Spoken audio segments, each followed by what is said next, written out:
Hello class 9। बेटा हम कर रहे हैं वर्क एंड एनर्जी वाला चैप्टर, और वर्क एंड एनर्जी वाले चैप्टर में हम वर्क का वीडियो अपलोड कर चुके हैं जिसमें मैंने आपको work and type of work बताया था। ठीक है, तो आज की क्लास में हम क्या करने वाले हैं, आज की क्लास में हम कुछ न्यूमेरिकल्स करने वाले हैं ताकि आपको पता चल जाए कि किस तरह से आपको न्यूमेरिकल सॉल्व करना है। न्यूमेरिकल्स का हवा मत बनाया करो, मैं यहाँ बैठी हुई हूँ, मुझसे पूछ लिया करो। ठीक है, आ जाओ। सो पहला बहुत सिंपल क्वेश्चन है आज तो। ठीक है, पहला ही है calculate the work done in pushing a cart through a distance of 5 meter against the force of friction equal to 125 newton. तो मैंने आपसे क्या कहा था बच्चे, मैंने आपसे कहा था, अभी क्वेश्चन को और अच्छे से समझाते हैं। देखिए, मैंने आपसे कहा था कि वर्क डन को डिफाइन करना है तो work done is equal to force into displacement बोला था। भाई वर्क डन हमारा क्या होगा, दो क्वांटिटीज का प्रोडक्ट है ना, फोर्स और डिस्प्लेसमेंट। या तो फोर्स जीरो हो जाए या डिस्प्लेसमेंट जीरो हो जाए, वर्क डन क्या हो जाएगा, जीरो हो जाएगा। ये भी एक सोचने का तरीका है। ठीक है, आप ऐसे भी सोच सकते हैं। देखो इतना सा मत रखा करो फिजिक्स को, फिजिक्स बहुत वास्ट है। ठीक है, तो यहाँ पे आपसे पूछा किया गया है, तो न्यूमेरिकल करते टाइम पे आप ये देख लिया करो कि आपको दिया क्या क्या हुआ है और आपको निकालना क्या है। ठीक, अब देखो हमें दिया क्या क्या हुआ है, तो अगर मैं यहाँ पे ये देखने की कोशिश करूं वर्क डन, हमें वर्क डन कैलकुलेट करना है। ऑलरेडी मैंने वर्क डन वाला फॉर्मूला लगा दिया है, लेकिन आप क्या करो, पहले डाटा लिख लिया करो। देखो जैसे दिया है in pushing a cart through a distance of 5 meter, कितना डिस्टेंस पुश करना है, 5 मीटर। ठीक है, किसी कार्ट को पुश करना है 5 metre against the force of friction equal to 125 newton. तो फोर्स ऑफ फ्रिक्शन कितना दिया हुआ है, 125 न्यूटन। हो गया काम, फोर्स है, डिस्टेंस है, निकाल डालो। भाई वर्क डन ही तो निकालना है और तो कुछ नहीं निकालना। वर्क डन फोर्स कितना दिया है, 125, और दोनों ही मजे की बात SI यूनिट में दी हुई है। कई बार यूनिट आपको CGS में दे दिया जाता है, तो CGS में जहां पे होगा उसको SI में कन्वर्ट कर लेना। ठीक है, 125 इंटू 5 हो गया 625 जूल का वर्क डन हो गया। वर्क डन की यूनिट क्या, जूल। ओके, आ जाओ सेकंड क्वेश्चन पढ़ते हैं। समझ में आ गया ना ये तो। ओके, सेकंड क्वेश्चन करते हैं। सेकंड क्वेश्चन है हमारे पास, सेकंड क्वेश्चन है man whose mass is 60 kg। अब देखो पहले मैं क्वांटिटीज लिखूंगी। ठीक है, अ मैन हुज मास, इन्होंने सीधा शब्दों में बोला है, मास दिया हुआ है, mass m is equal to 60 kg। Okay, walks up to a top of a building, और चलता कहां पे, अब ये टॉप ऑफ बिल्डिंग में चढ़ गया। हुज हाइट इज 15 मीटर, यानी बिल्डिंग की हाइट कितनी ऊंचाई है, 15 मीटर, है ना। तो यानी h हमारे पास क्या है भाई साहब, 15 मीटर है। Above the street level, street level से या ग्राउंड लेवल से कितना ऊंचा है, ये अगर ग्राउंड लेवल मान ले तो इससे कितना ऊंचा है, 15 मीटर की ऊंचाई पे वो आदमी ऊपर की तरफ चढ़ गया। How many joules of work has he done, बताओ कितना वर्क डन हुआ, बताओ कितना वर्क डन हुआ। ओके, मास कितना लिया, अच्छा ओके, वर्क डन हमारे पास होता है F इंटू S, है ना। अब तुम्हारे समझ में ये नहीं आ रहा होगा कि फोर्स के लिए, फोर्स तो दिया नहीं हुआ, पर मैंने क्या बताया था, मैंने ये बताया था जब हम किसी हाइट पे चढ़ते हैं तो वहां पे एक्सेलरेशन, लीनियर एक्सेलरेशन आप क्या लगाओगे वहां पे, एक्सेलरेशन ड्यू टू ग्रेविटी लगाओगे, लीनियर एक्सेलरेशन नहीं, मतलब ऑर्डिनरी ए की वैल्यू नहीं लगानी, वो आपको दी हुई होगी या निकालनी होगी। ठीक है, अभी ऐसे क्वेश्चन भी करवाएंगे। ठीक है, तो अगर आप हाइट से रिलेटेड कुछ बात करते हो तो क्या लगाओगे, एक्सेलरेशन ड्यू टू ग्रेविटी, और वही आपका क्या हो जाएगा, फोर्स होगा। ठीक है, यानी हमारे पास क्या होगा यहाँ पे इस केस में F is equal to M into A ना होकर कितना हो जाएगा, M इंटू G। ओके, तो G कितना है, अच्छा एक बात और, अगर G की वैल्यू आपको अगर आपको कुछ नहीं दिया हुआ तो आपको 9.8 मीटर पर सेकंड स्क्वायर लेना है। 10 आप सिर्फ तब लोगे जब आपको यहाँ पे मेंशन होगा G is equal to 10 metre per second square. Clear, ठीक है, बाकी अपनी तरफ से मैं ठोक ठाक के आ जाना, है ना। तो M की जगह पे कितना हुआ, यस 60 इंटू G कितना 9.8, और कितनी ऊंचाई, कितनी ऊंचाई h, वही तुम्हारा डिस्टेंस या डिस्प्लेसमेंट दिया जाएगा यहाँ पे। क्लियर, इसको सॉल्व करोगे, यहाँ से 0 चला जाएगा, कितना आया 6, यहाँ से आ गया आपके पास।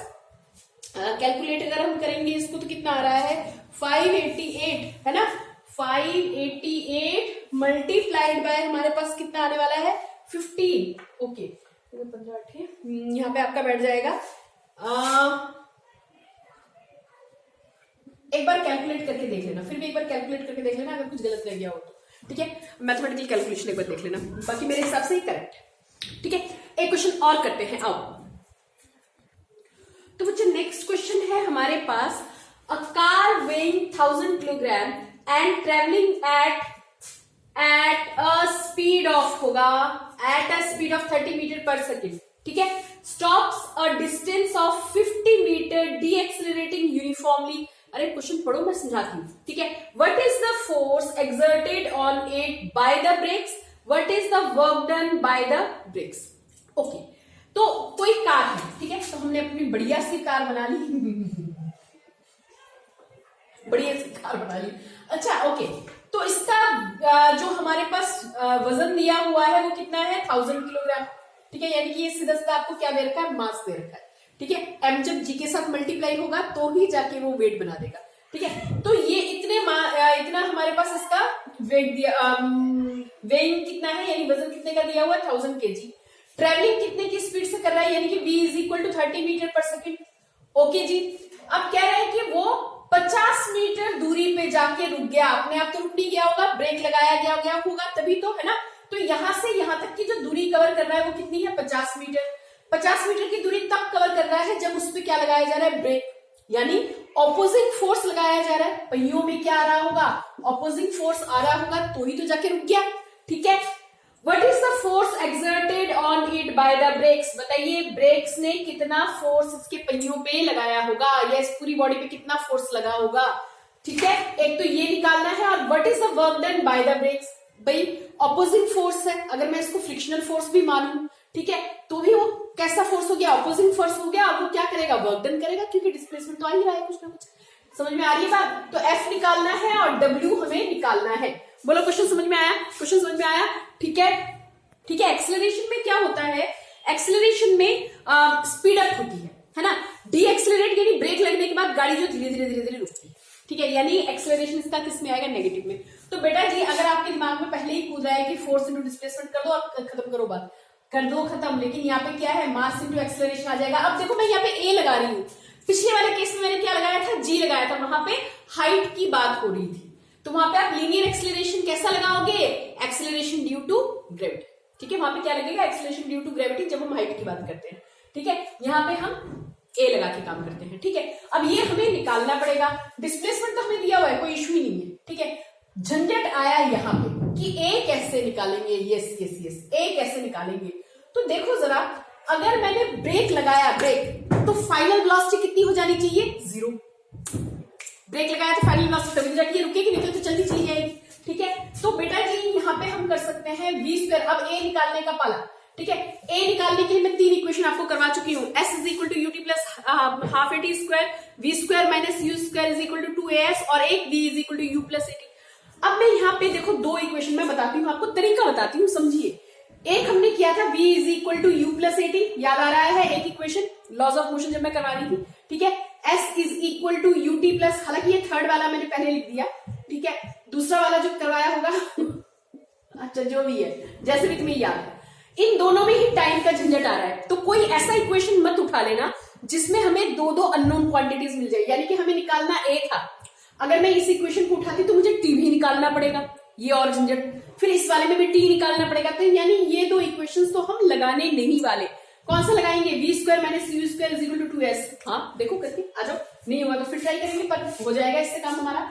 We square minus u square is equal to 2as, final velocity 0, रुक जाएगी गाड़ी, इनिशियल वेलोसिटी यानी जिस वेलोसिटी से चल रहा था वही उसकी इनिशियल वेलोसिटी ले ली जाएगी, कितना 30 का square is equal to 2, acceleration हमें निकालना है, और कितनी दूरी कवर कर गया रुकते रुकते भी, 50, यस समझे बालक। तो ये कितना हो जाएगा, -900, भाई ये माइनस अंदर नहीं है इसलिए प्लस नहीं होगा, -900 इज इक्वल टू 100a। तो ए निकला, ए निकला, ए कितना आया, ए आ गया, बिल्कुल आ गया, ए कितना आ गया, ए आ गया -9 मीटर पर सेकेंड स्क्वायर। भैया 2 0 से 2 0 काटो या डिवाइड करके काटो, जैसे भी तुम्हारे दिल में आए, ठीक है। 9 मीटर पर सेकेंड स्क्वायर, क्या समझे, क्या समझे, नहीं दिख रहा है यहां से, ओके। ये कितना आ गया 9 मीटर। अब ये नेगेटिव साइन क्या शो कर रहा है कि there is retardation, deceleration, ठीक है ना, ये क्या हो रहा है, रिटार्डेड हो रहा है। तो इस नेगेटिव साइन पे ज्यादा जोर मत दो, नेगेटिव क्या दिखाता है फिजिक्स में, डायरेक्शन को दिखाता है, किसको दिखाता है, डायरेक्शन को दिखाता है। तो ये दिखा रहा है कि ऑपोजिंग फोर्स लग रहा है, ठीक है, बॉडी पे क्या लग रहा है, कार पे क्या लग रहा है, ऑपोजिंग फोर्स लग रहा है, तभी तो वो रुकेगी। है ना।